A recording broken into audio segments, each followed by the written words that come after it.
Our top 100 prospect conversation continues in Studio 21. It's Greg Anderson. You're back with the guys that put this list together from MLB Pipeline, Jim Callis, Jonathan Mayo, and Sam Dykstra. When you do a 1-hour show on television, you don't have enough time to talk about all of these kids. Still don't have enough time to do that, but we're going to talk about more that we just discussed on MLB Network. Let's break it up in chunks, if you don't mind. 100 through 76.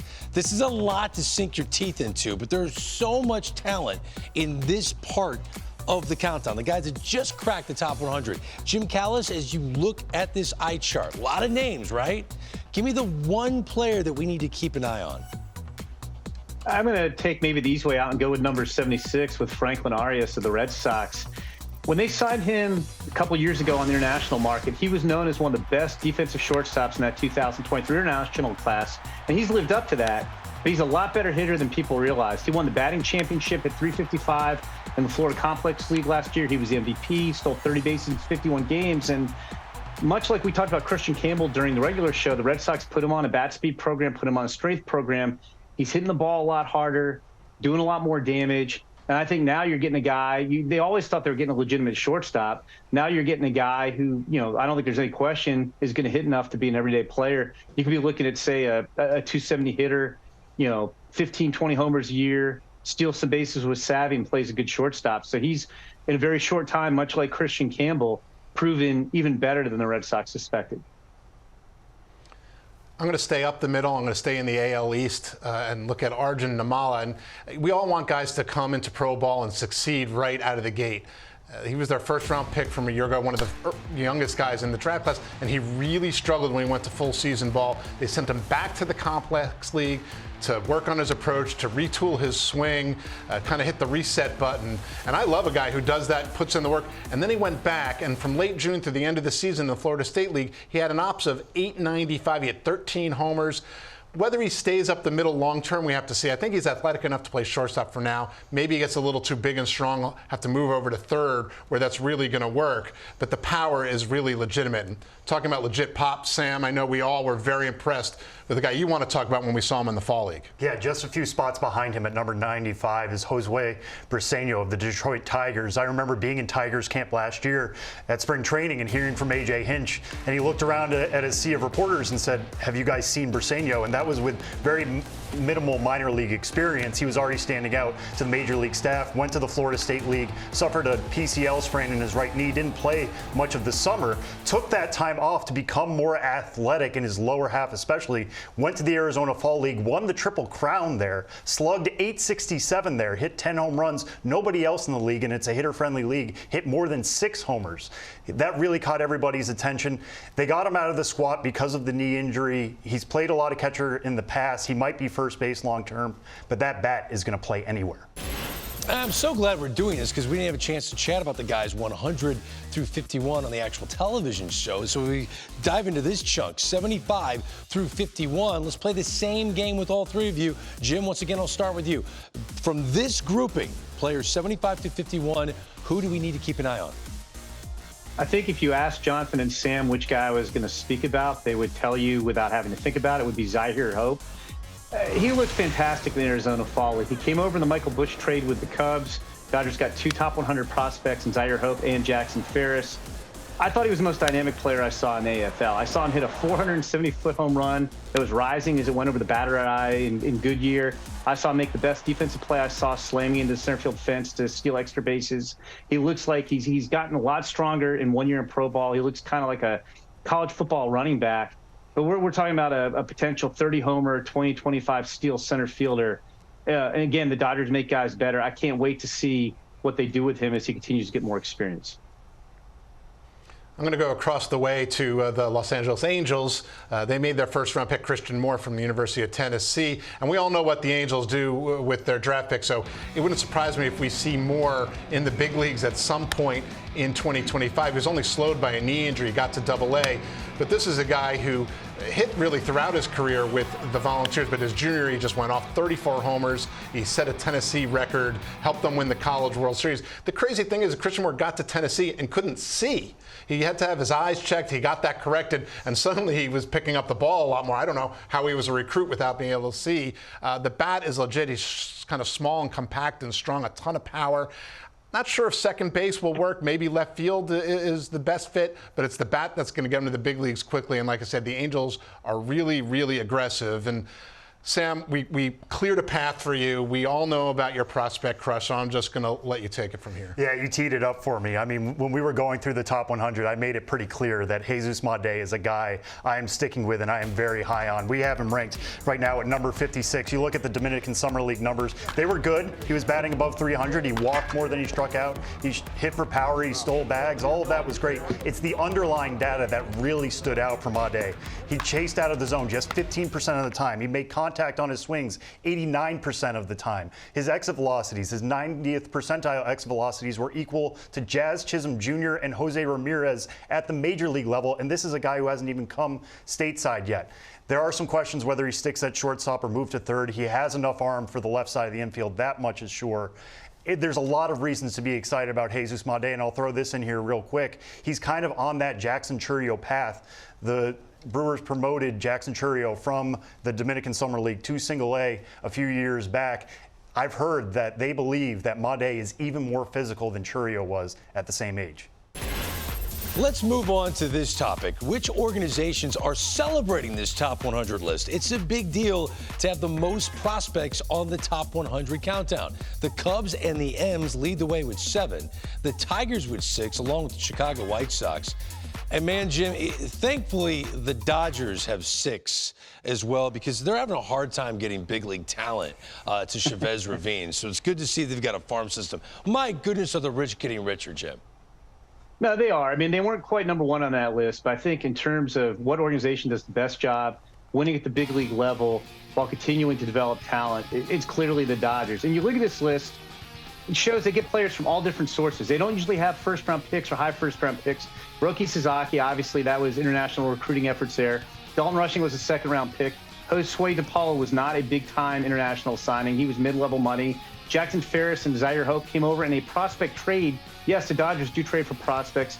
Alex Freeland was a third-rounder. So not only do they excel at finding players in all kind of aspects of player acquisition, I think from a development standpoint, they do as good a job as anybody developing hitters, developing pitchers, just making players be as good as they can be. They do that, I think, better than anyone. So that's why I think a year from now, they may be number 1 on this list because they have a bunch of young guys like Kellen Lindsay and Emil Morales and Eduardo Quintero, who all could be on this list next year, who are all teenage players who are on the rise. We may have in the top 100 show next year, too.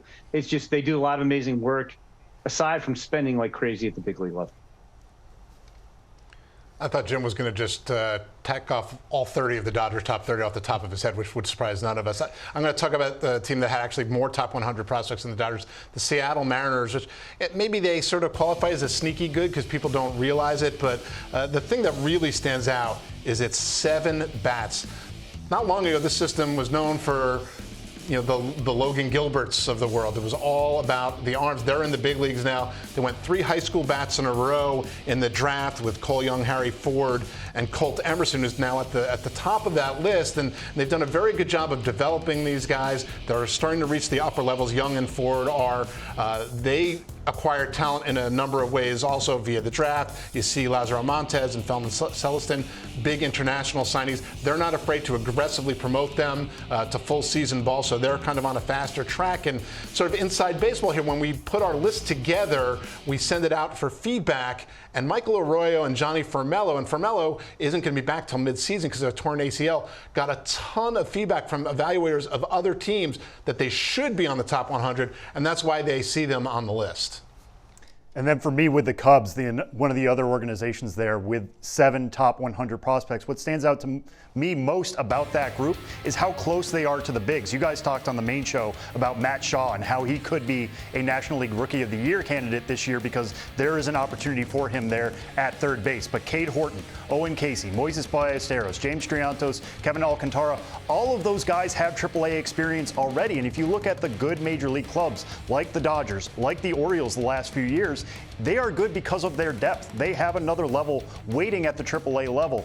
Is there a great need for outfielders right now with the Cubs after the acquisition of Kyle Tucker? No, but if they could bring in an Owen Casey, Kevin Alcantara got time at the major league level a little bit last year, they have enough options to plug and play there, and then they have Jefferson Rojas, who's rising through the ranks. This is the type of farm system you need if you want to be competitive year in and year out. It must be so difficult to leave certain players off a list like this, because there's so much talent in this sport. They want to be on the big show, the top 100 prospects list. So, all right, Jim, this is your opportunity to, all three of you guys, give us that player that didn't make the top 100 that you think has a chance to break into this list the next time you reveal it. Yeah, the Mariners led all teams with 7 prospects on top 100 prospects list, and they're all hitters. They have a pitcher, Ryan Sloan, who was a second-round pick last year, first-round talent, went down to the second round, got $3 million bonus. He's a pretty complete package. I mean, you can look at him. He doesn't look like a high schooler. He's a physical guy, 6'5", 220, 93, 96, up to 99, with great feel for manipulating the fastball, getting different movement on it.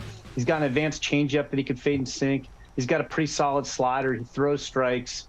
I think he's a complete package as a pitcher. I think he's going to rush up the pitching list, and I think we'll see him on the top 100 next year.